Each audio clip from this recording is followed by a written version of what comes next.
The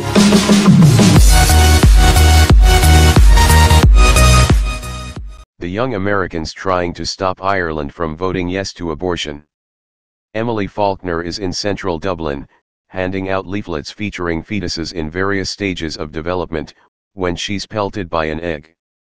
Covered in yolk, she turns to her fiancé, Nathan Burning, who has a GoPro video camera mounted on his chest.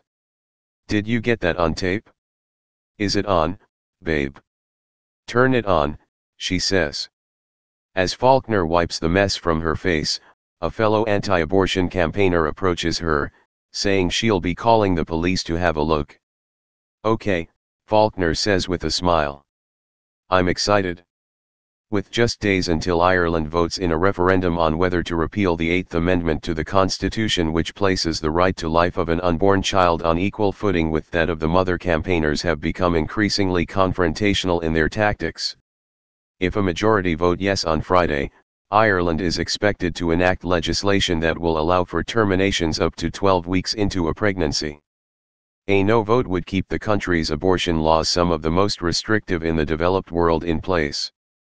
But not all of those targeting voters with leaflets, placards and social media posts are Irish.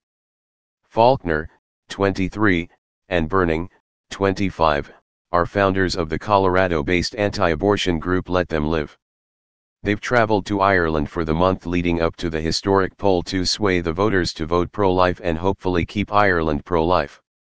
"Basically it's a Roe v. Wade, but Irish style," Faulkner told a group of American students she was attempting to recruit for the journey, referring to the landmark 1970s court case that made it legal for women across the United States to have abortions.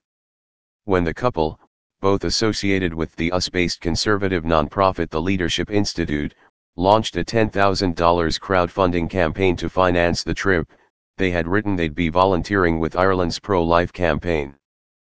But after they experienced an unexpected backlash from Irish pro-repeal groups, who said they weren't welcome and threatened to report them to immigration, they changed that description, removing any mention of joining the campaign in an official capacity.